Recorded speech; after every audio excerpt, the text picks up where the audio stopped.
Halo teman-teman, apa kabar?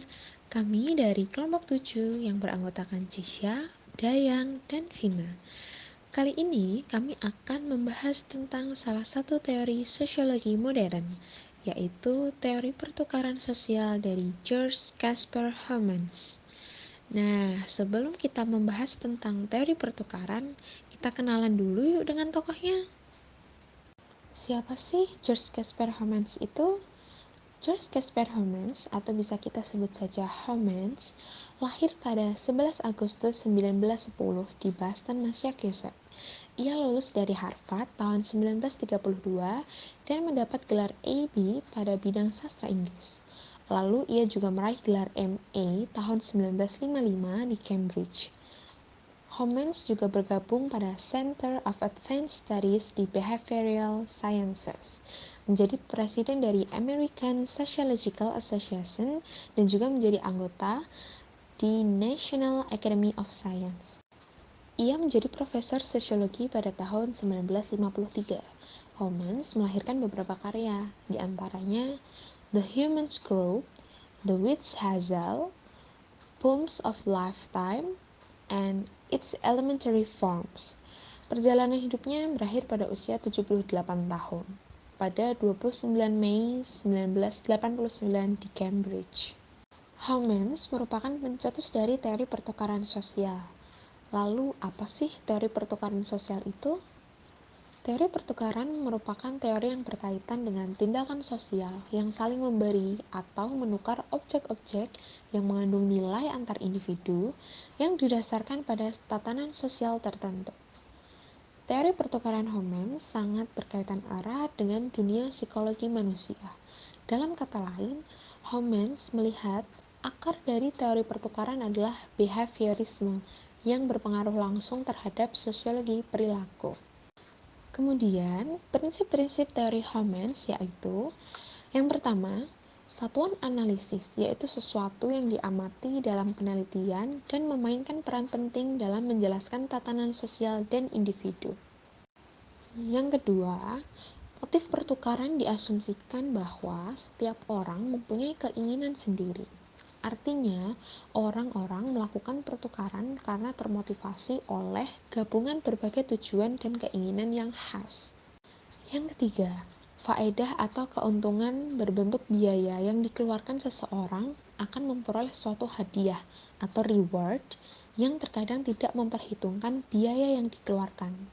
Yang keempat, pengesahan sosial merupakan suatu pemuas dan motivator yang umum dalam sistem pertukaran. Besarnya ganjaran tidak diberi batasan karena sifatnya individual dan emosional. Reward adalah ganjaran yang memiliki kekuatan pengesahan sosial atau social approval. Humans menjelaskan proses pertukaran dengan 6 proposisi, yaitu yang pertama, proposisi sukses. Proposisi sukses menjelaskan bahwa setiap perilaku manusia yang mendapatkan imbalan atau ganjaran, maka semakin besar kemungkinan ia akan mengulangi perilaku tersebut. Menurut Humans, ada 3 ketetapan proposisi sukses. Yang pertama, situasi timbal balik tidak berlangsung tanpa batas.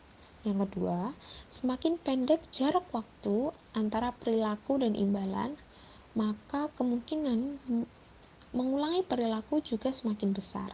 Begitupun sebaliknya.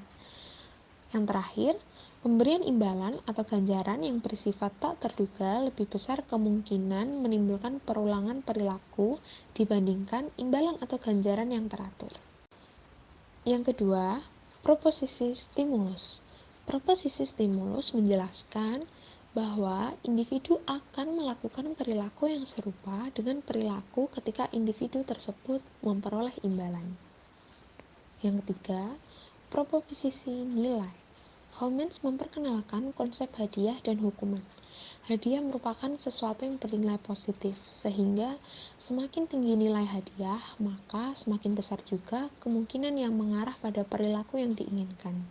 Sedangkan hukuman digunakan untuk membujuk individu guna mengubah perilaku merupakan sesuatu yang tidak efisien. Yang keempat, proposisi kejenuhan kerugian. Semakin besar keuntungan yang diperoleh individu sebagai hasil tindakannya, maka semakin besar kemungkinan ia akan melakukan tindakannya itu kembali. Yang kelima, proposisi persetujuan agresi. Proposisi persetujuan agresi dibagi menjadi dua bagian. Yang pertama, apabila individu tidak menerima imbalan atau hukuman yang diharapkan, maka ia akan marah dan menunjukkan perilaku agresif. Yang kedua, apabila individu mendapatkan imbalan lebih besar dari yang ia harapkan atau menerima hukuman yang tidak diperkirakan, maka ia akan merasa senang. Yang keenam, proposisi rasionalitas. Proposisi rasionalitas menjelaskan bahwa apakah individu melakukan tindakan atau tidak, itu bergantung pada persepsi mereka terhadap suatu peluang untuk sukses. Teori pertukaran sosial oleh Homans mendapat beberapa kritikan. Yang pertama, terdapat kontradiksi bahwa teori tersebut menjelaskan dari sudut pandang psikologi, yakni psikologi perilaku. Namun, psikologi pada teori ini pun diketahui telah mengambil prinsip-prinsip dari perilaku binatang yang secara jelas berbeda dari manusia, sehingga dapat dikatakan bahwa Homans telah melewatkan sesuatu yang paling inti pada manusia. Homans memberikan analisis sosiologi menggunakan proposisi psikologis sebagai landasan dasarnya, sehingga teori tersebut menunjukkan pentingnya aspek individu dibanding aspek kolektif. Yang kedua, kesalahan khusus yang ditandai pada teori Homans adalah pada kesimpulan logisnya, yaitu bahwa reduksionisme psikologis mampu menyanggah sosiologi yang sudah lama. Homans menyatakan bahwa teori pertukaran dapat dipaksa untuk menjelaskan perilaku manusia pada tingkat institusional dan subinstitusional. Namun, teori pertukaran terlihat bersifat subinstitusional dan memiliki ruang lingkup yang mikro. Yang ketiga, teori pertukaran ini seolah menitik beratkan pada istilah manusia ekonomi. Homans berasumsi bahwa semua interaksi sosial itu bersesuaian dengan prinsip distribusi keadilan. Prinsip seperti ini dinilai tidak realistis apabila melihat dunia sebagai sistem yang cenderung pada pertukaran seimbang.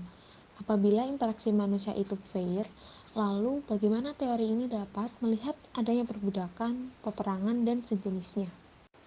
Yang keempat, hubungan interaksi sosial yang dibangun Homans dalam teori ini tuh selalu diukur dari orientasi keuntungan. Di luar itu, terdapat sisi spiritual kemanusiaan yang tidak mendapat perhatian Homans. Profit oriented yang disinggung Homans dalam teorinya mencerminkan bahwa teori ini hanya berhenti pada dimensi duniawi saja. Nah, setelah kita mengetahui adanya berbagai kritikan terhadap teori pertukaran sosial, di dalam aplikasi teori pertukaran sosial juga terdapat beberapa realitas sosial yang masih relevan dengan teori pertukaran Homans. Seperti pada masa awal pandemi, hampir semua masyarakat dihadapkan pada fenomena panic buying, sehingga masyarakat berbondong-bondong membeli barang hingga terjadilah kelangkaan. Kondisi itulah yang berkaitan dengan teori pertukaran, di mana masyarakat sangat membutuhkannya, tetapi harus melakukan sebuah usaha lebih untuk mendapatkannya. Selain itu, transaksi jual-beli digital atau cashless mulai banyak dijumpai dan digunakan oleh masyarakat sebagai bentuk gaya hidup baru atau new normal, guna menghindari kontak langsung. Hal itu juga memudahkan transaksi.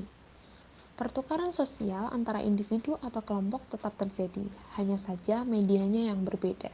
Nah, itu tadi pembahasan tentang teori pertukaran sosial Homans. Semoga bermanfaat ya. Sekian dari kami. See you next time.